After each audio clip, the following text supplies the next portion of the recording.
દિશાની પાછળ અવાજ નહીં. હું વાર્તા લાવું છું. એક જંગલ હતું. એ જંગલમાં ઘણા બધા પ્રાણીઓ રહેતા હતા. એમાં એક તળાવ હતું. એ તળાવમાં એક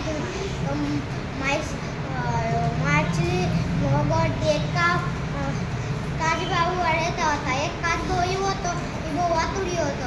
પછી એમાંથી એક ઘરે દૂર એક માનસરોવર આવ્યું હતું. એમાં બે હંસ રહેતા હતા. પછી હંસે જોયું કે હાલો આપણે ક્યાંક ફરવા જાય. પછી ઉડે પછી જંગલમાં આવતા રહ્યા જ્યાં લબલબિયો કાચો રહેતો હતો. પછી એને જે તળાવ જોયું ને એ તળાવમાં કાચબો રહેતો. પછી એ કાચમાં પાણી પીવા ગયા ને ત્રેસ લાગી હતી ને એટલે તો હે ને એ પાણી પીતા હતા ને તો હે ને કાચબા એને જોઈ લીધો ને તો હે ને તોડીને આવ્યો ને પાસે તો એને એમ કીધું કે તમે ક્યાંથી આવ્યા છો, તમે તો બહુ સુંદર છો.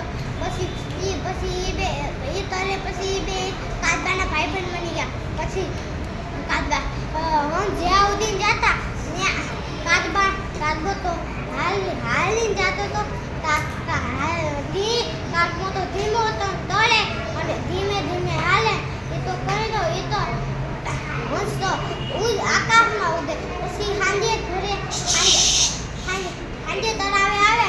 પછી બધી વાતો કરે. પછી એક દિવસ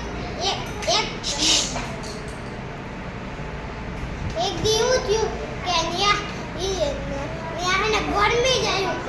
ત્યાં તળાવે ખાલી બધું ખાલી તળાવે મૂકી ગયા હતા. પછી હસી એમ કીધું કે હાલો ને આપણે માનસરોવર જઈને પાણી છે ને પાણી હોતે જ નહીં. તો હે ને કાચબાને તો હે ને એ ઉદવા ગયા ને તો કાચબા એમ કીધું કે તમે તો મારા ભાઈ બનો, હું કેમ જાઉં. તો હે ને પછી એક હંસી હે ને યુદ્ધથી વાંદરા હે ને એક લાકડી લેતો આવ્યો.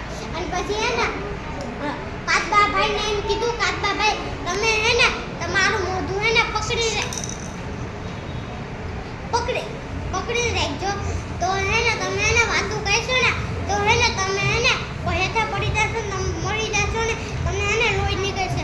તો હે ને એમ કીધું ને તો કાચબા ભાઈ હે ને ખબર પડી ગઈ.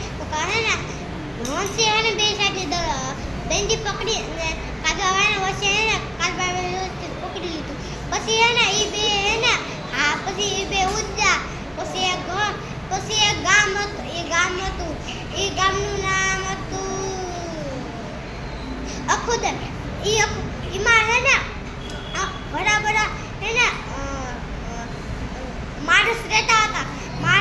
માંથી હે ને 12 છોકરા રમતા હતા ને મોટા હે ને ઘરમાં હતા ને તો હે ને જોયું ને નાના છોકરાએ તો હે ને એમ કે ઓ હંસ ઉડી શકે, કાચબો કેમ ઉડી શકે. પછી માંથી રાયડું પાડવા લાગ્યા અડધા છોકરા. તો હે ને ઘરમાંથી હે ને બધા છોકરા આવ્યા. પછી એને માંથી બે માણસ એમ બોલ્યો ને કાચબો થોડી ઉડી શકે. તો એને એમ બોલ્યું કીધું કે પછી કાચબાને બહુ એની ઉપર ગુસ્સો આવ્યો. પછી બોલવા જ ગયો ને હેઠે પડી ગયો અને હે ને એ મરી ગયો ને લોહી નીકળ્યું.